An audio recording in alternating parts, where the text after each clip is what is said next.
കുടുംബത്തിലില്ലേ കുസ്തിയിലെ കാരപ്പെട്ട ആളായിരുന്നു റുക്കാന. ആ റുക്കാനെ നബി തങ്ങളൊരിട കാണാനിടെ.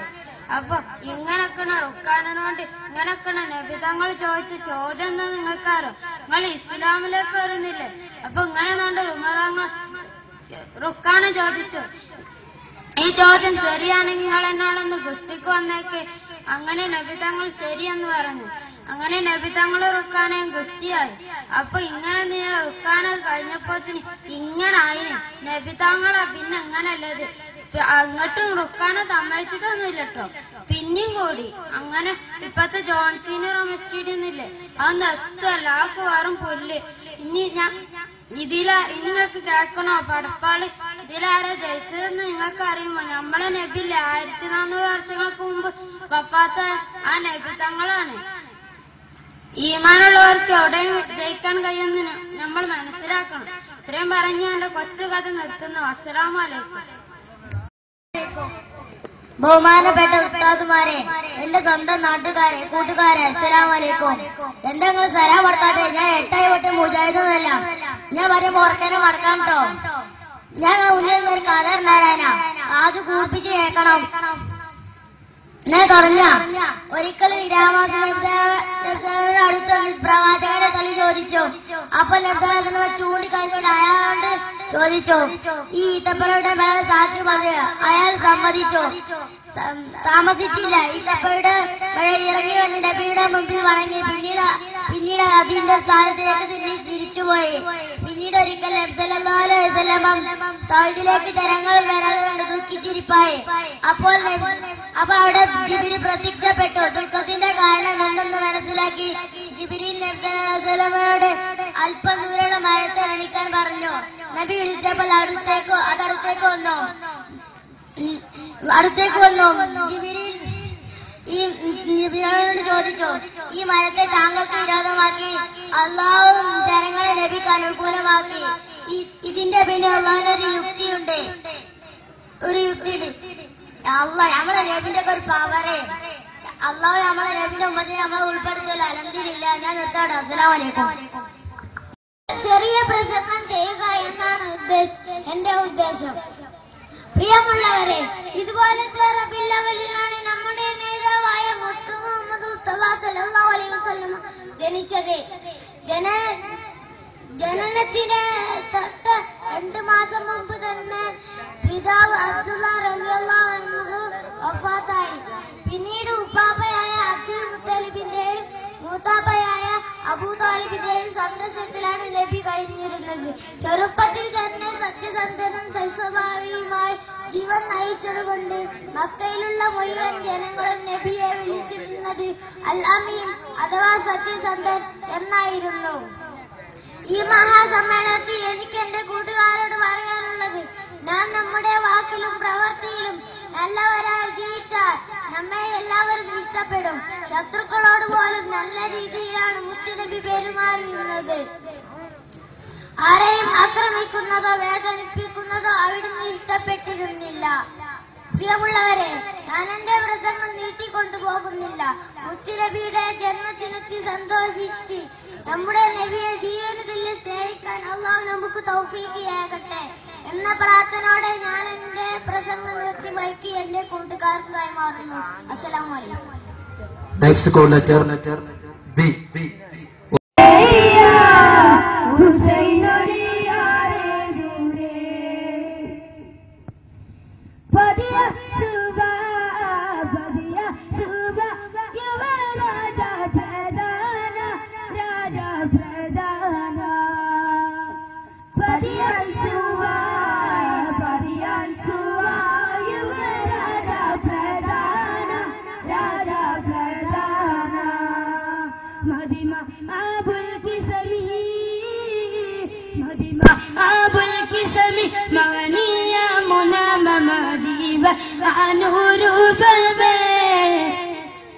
हुसैन अली यारे दूरे फदी करबला शहीदे हुसैन अली यारे दूरे फदी करबला शहीदे हुसैन अली यारे दूरे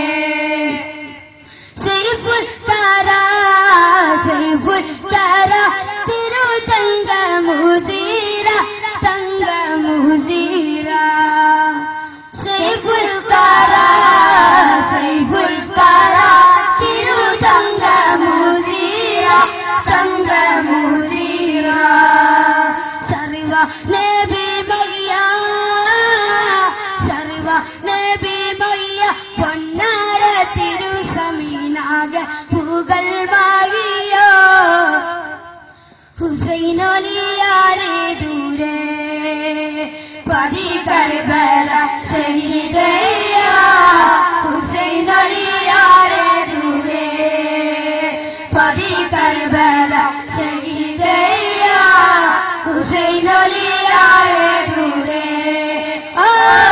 സൈനലിയെ ഗുണമണിയെ ഫാത്തിമ സുഗത ബതൂലെ സന്തതി പതി കർബല ശഹീദയ്യ ഹുസൈൻ അലിയാരെ ദൂരെ പതി കർബല ശഹീദയ്യ ഹുസൈൻ അലിയാരെ ദൂരെ. അസ്സലാമു അലൈക്കും.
ആശ പൂത്തില്ല എന്റെ ഹബീബിനായി